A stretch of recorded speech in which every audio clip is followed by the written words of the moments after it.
Okay, so the time is 9:33. I'd like to call the meeting of the Health and Human Services Committee of DuPage County to order. I see we do not have a physical quorum. So under Section 70 of OMA permits members to attend remotely.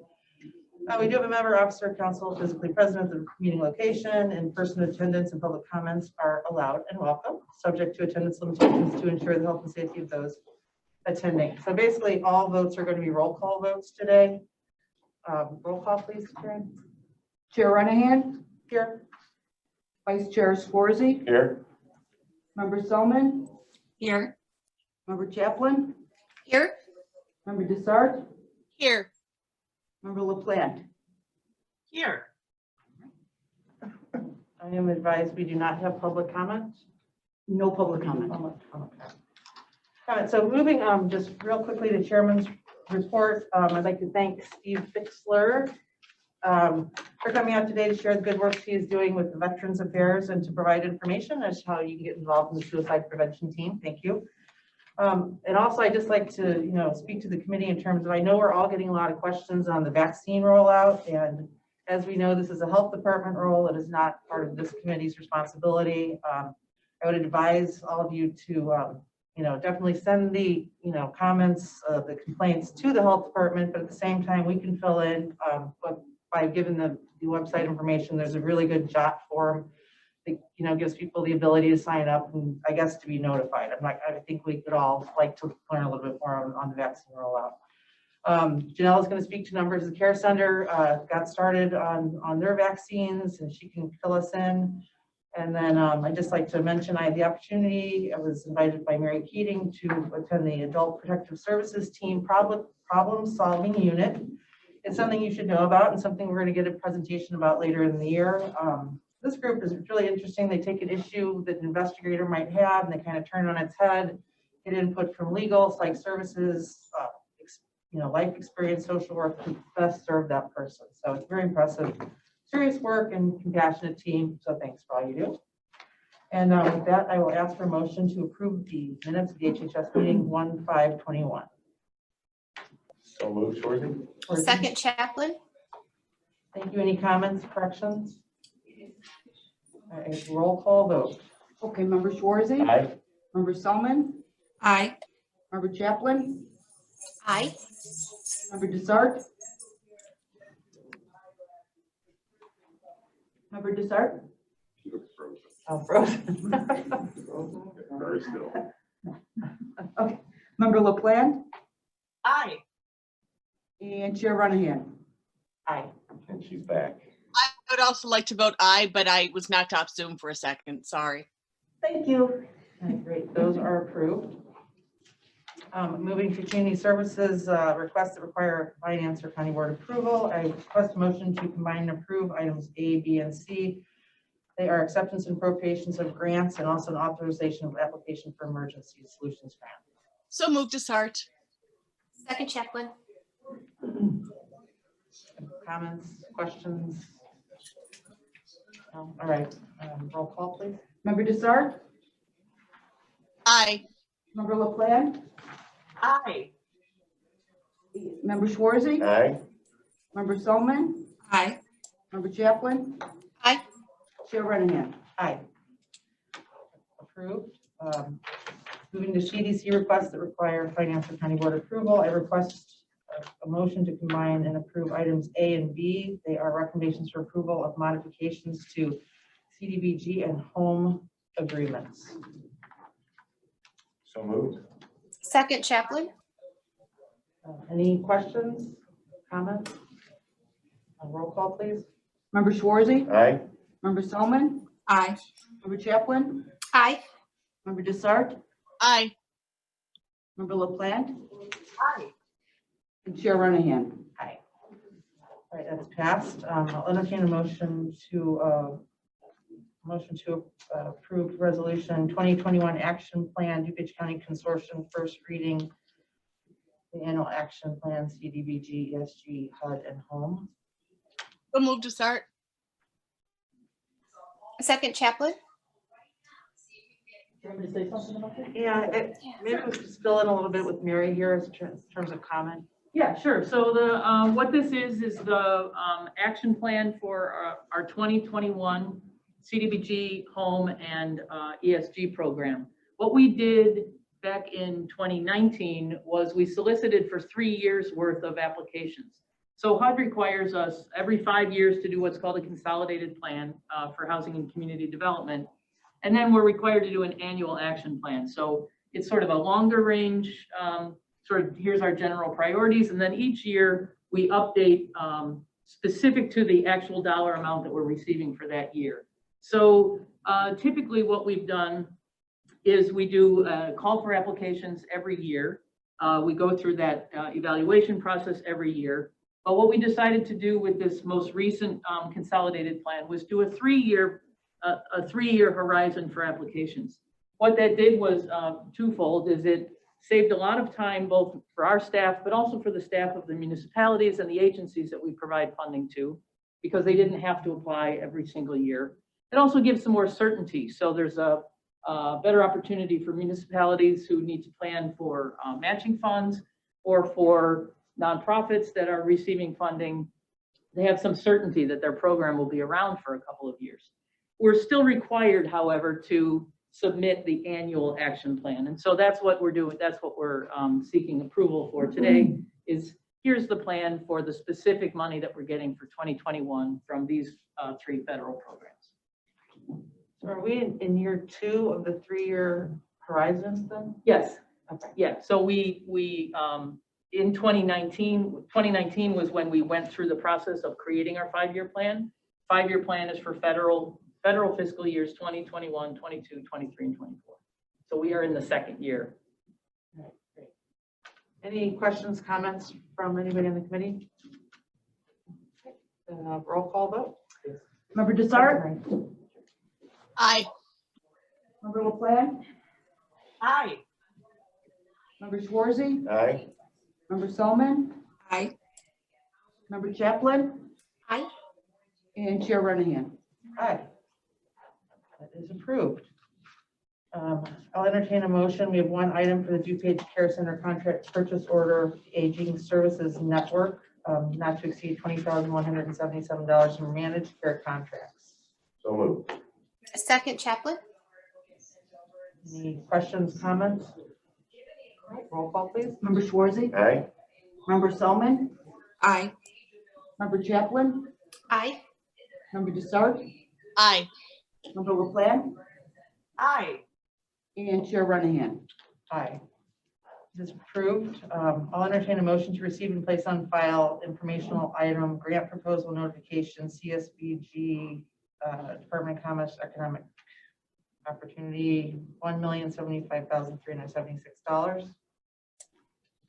So moved, Solomon. Second, Chaplin. Questions, comments here? All right, roll call, please. Member Solomon? Aye. Member Chaplin? Aye. Member Desart? Aye. Member LaPlante? Aye. Member Schwarzy? Aye. Chair Renahan. Aye. If they're placed on file, do we have residency waivers? No residency waivers. No residency waivers today. And with that, I will turn it over to Steve Fixler, Introduction to Veteran Services Suicide Prevention. Thanks, Steve. All right, I guess I have to come at this side, huh? I'm used to staying at that end. All right, thank you for letting me speak for a few minutes and inviting me to come out here. I sent this out in advance, so really all I'm going to do is just reiterate what I already sent out.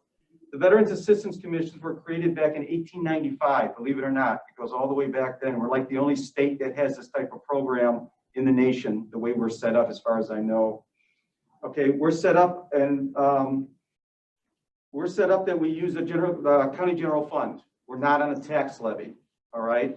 Other VACs are on a tax levy and some are on the general fund. So we're funded by the county. We're legally a local unit of government, an independent unit of government, kind of like the Forest Preserve or the health department. I have my own VAC board of directors with a president, vice president, secretary, and plus regular members. We meet the 3rd Wednesday of the month at 7 p.m. in that room now with Zoom. Otherwise in the cafeteria, and the public is invited and everything like that. All right. The main primary thing we do is provide financial assistance, temporary financial assistance to veterans and their families. That's the primary thing we do.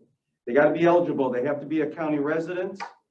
They have to have at least 6 months of active duty, federal active duty. They have to, you have to have an honorable discharge. If somebody has a general under honorable, we will check that out. We'll see why they didn't get a full honorable. They have to be under the 250% poverty level, the federal poverty level. Is it 21 out yet? I don't have that. No, that usually comes out in April. When April, okay, so we're still using the fiscal year 20, which for a single veteran is $2,500 a month. He's got to be below that. And a married couple, $3,500 or below that, basically, for us to help them. And they have to have an unexpected event, unexpected financial events, which could be almost anything that's unexpected. Loss of job, emergency, had to take the daughter to the clinic one night, loss of hours or a drop of hours. We'll even look at if somebody's working 40 hours a week, and then 1 week it's 39 hours, and they need some assistance. To us, that's a loss of hours. We really do look at everything to try to help them out and everything like that. Okay, we can help the widow of a veteran, even if the veteran never saw us. All right. So if the widow, sometimes the way we get this is seriously is with Mary's senior section. The seniors go out and talk to their clients. They're talking to a widow, find out that the husband was a veteran, and then they connect me with that widow. So that does happen, not a lot, but fairly often and everything like that. So we can help a widow of a veteran, even if the veteran passed away 30 years ago. We can still do that. Now, she has to meet the requirements, and I have to have the discharge papers, but we can do that, and it's not unusual that we help out like that. Okay, our office provides temporary emergency financial assistance. We might pay a month's rent or a month's mortgage. Car payments, car repairs, car insurance we might pay, utility payments. We will do home repairs. Now we work with weatherization, and we work with LIHEAP, and quite often we're talking with each other, who's going to pay what, how can we do this or that. So some of the home repairs, we might buy him a new furnace or a hot water heater. We bought a World War II veteran with COPD a window air conditioner for his bedroom and everything like that. So sometimes we'll go out and pay for it, or we'll partner with the other agencies here in the county. We'll pay just small bills, small medical bills, small dental bills. We primarily pay bills to help out a veteran up for about a month's worth, around $1,000, up to $1,400 for a month. If I go over $1,400, I have to have the president's permission. If I go over $2,000, I have to have the board's permission. And if anything is adjusted over this, that if I have to adjust something that's not part of our operating procedures, if I get permission from the president or the board to do that, and I get it in writing and everything, then we can go with that too, if there's a special situation. We are not the VA. We're the Veterans Assistance Commission of DuPage County. We do not file claims, except I am accredited by the VA to file a VA claim. I can do that, all right? I have the office next door to me. You guys know in the cafeteria, there's 2 offices. Illinois Department of Veterans Affairs is next to me, so we usually give him the claims. But he doesn't do house calls. So I will go to a veteran's house and sit down and write a claim, or to the homeless shelters. Homeless veterans, I've written claims for homeless veterans, and believe it or not, to the jail. I've written up claims for guys in jail. We've also helped family members of guys that are in jail. They're in jail. The wife is back at the house, or in that case, in one case, it was the girlfriend back in the house, but they had 2 children together, proved and everything, and we helped out the kids back at home and everything. And we're involved in many different things. We're part of the DuPage County Continuum of Care. We're part of the Veterans Homeless Task Force and the DuPage Veterans Suicide Prevention Coalition. The Veterans Suicide Prevention Coalition, right now we got around 40 people in it, about 25 different organizations, as different veterans organizations, sheriff's department, city law enforcement, hospitals, coroners in it, county board member, nonprofits, IDVA officers, anybody can join. You don't even have to be a DuPage County resident to join this if you want, okay? I've got organizations that are out of DuPage County, but because other counties don't have anything, they joined our coalition and everything like that. And they're going to be getting him shortly because Heinz is now expanding out. And we are meeting this Thursday at 9 to 11 via WebEx. And I just got the WebEx information. I'm going to blast that out to everybody. If anybody is interested in joining the meeting or actually joining the coalition also, email me, let me know, and I'll put you on it. And what did I miss? That's it. What are questions? I see there's some new faces and everything like that, and some old faces, so to speak, but Any questions from the board for Steve? did it make sense of what I wrote to you guys? I mean, is that pretty summed it up and everything like that? Member Chapman? Oh, yes. Thank you, Chair Renahan. So I just want to thank Steve for coming out today. I actually have attended a few of the meetings years ago. Yeah. And I worked with Steve on, Steve, I can't remember the project where we had all the veterans come. What was that great event we had where we were putting down the mats in the fairgrounds? Yeah. So that was our first homeless veteran stand down. Yes, the Standdown Right. event. So I worked with you on the Standdown event. You guys do really great work. And if anybody does get a chance to once in a while attend the veterans meetings, they are very informative. And I think I'm going to try to go on this Thursday. So thanks for coming and giving us information, Steve. Okay, so that was a homeless veteran stand down. I think we did 3 of those and we stopped doing them. They really weren't benefiting a whole lot, to tell you the truth. And then we started working, doing some veterans events in the auditorium, which will start up again when we can. So we've got a Wednesday night Veterans Assistance Commission Executive Board meeting this Wednesday night. Oh boy, Michelle, if anybody wants, I'll send out the Zoom request and call Michelle to make sure I did everything right. But you can jump on it Zoom wise. I'm still IT illiterate, and you know what, I am. But if anybody wants to join it, I'll send you out the Zoom link tomorrow. It's tomorrow night, 7 o'clock.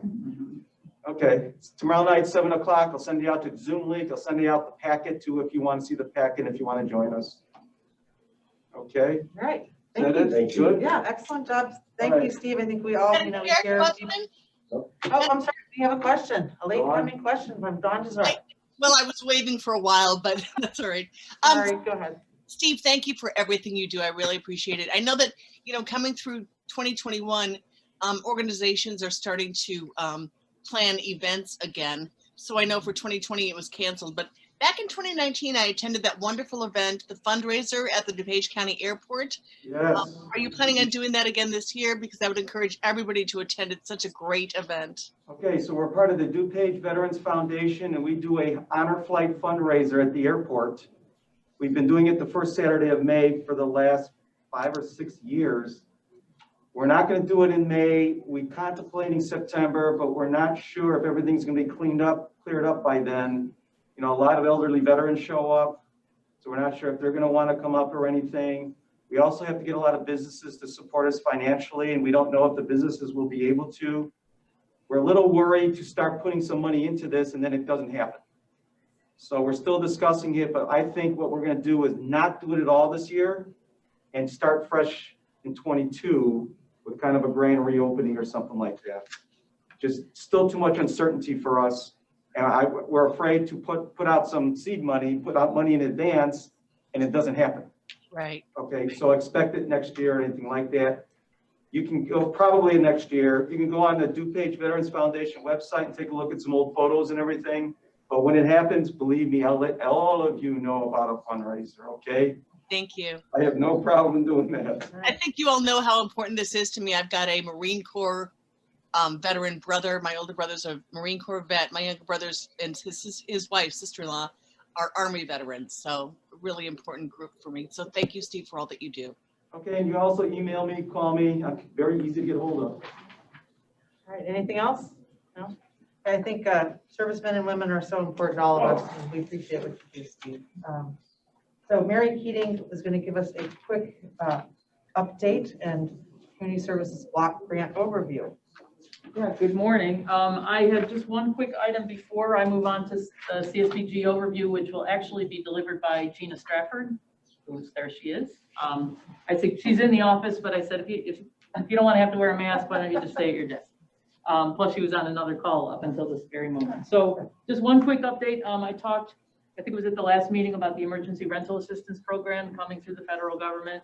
We're still sort of in the decision-making process about how we'll administer those funds. We are in discussions, most of the Collier counties, I think, are in discussions with IDA, the Illinois Housing Development Authority, to try and come up with some sort of regional collaboration that would still allow us to focus our funds towards DuPage County residents, but also look for opportunities to make sure that first and foremost, all these funds coming into the region get spent.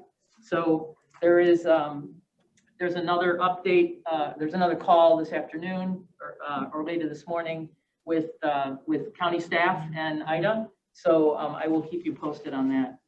So this is sort of one of our first forays into what we're calling sort of a board education, committee education focus for this next year for HHS, where we want to make sure that you're more familiar with many of the programs that we do in community services.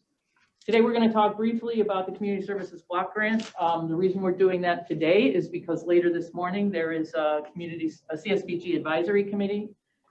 You're all on the CSBG Advisory Committee by virtue of being members of the Health and Human Services Committee.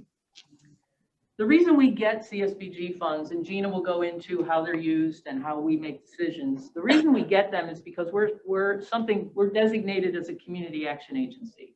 There's a specific sort of, there's a specific federal program that designates agencies that are with the mission to fight poverty as community action agencies. Here in DuPage County, our department serves as that agency. Across the state, there are 36 community action agencies. 26 of them are actually community nonprofits. 10 of them are embedded within local governments. There's a few that are within health departments.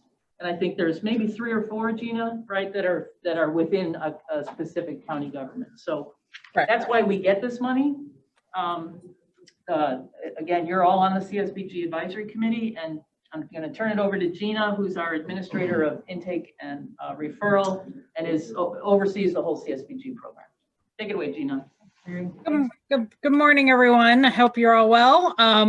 Again, the CSBG Advisory Board is comprised of 3 federally mandated sectors that represent our community. And when I say community, I mean DuPage County. So we have public, which are elected officials, which would be you. We have private, which would be non-for-profits, other interested parties, people who live in the county who are active in social services, and then there are client representatives. They either have to be an actual client of the Community Services Block Grant Program or organization that represents clients. So those are the 3 groups that comprise the advisory board. And the interesting thing about this is the clients or the representatives have to be elected by their organization or the community as a whole. The rest of the groups, the rest of them are appointed either by the advisory committee or by the county board chairman. So the role of the board is to advise community services on what's going on in their respective organization or communities in regard to those living in poverty. The board approves a community action plan, approves the needs assessment, reviews the annual budget and the work programs that that comprise the Community Services Block Grant. Every year in July and October, we discuss our planning process, and we look through a lot of our planning materials, which would be the needs assessment. And we are mandated by the federal government to do a community-wide needs assessment every 3 years. And this looks at those living in poverty and other community residents, what their unmet needs are, what we can do to address them. So we're talking to the public, we're talking to our stakeholders, our partners, we're talking to the people who walk through our door every day. I mean, recently we don't have many of those people, but we would be handing them surveys or asking them to take surveys.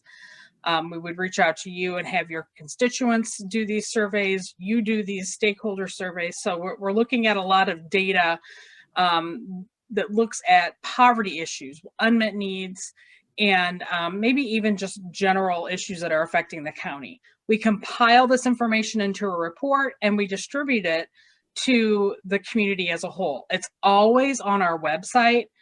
Mary has the COVID needs assessment and the regular needs assessment in hand.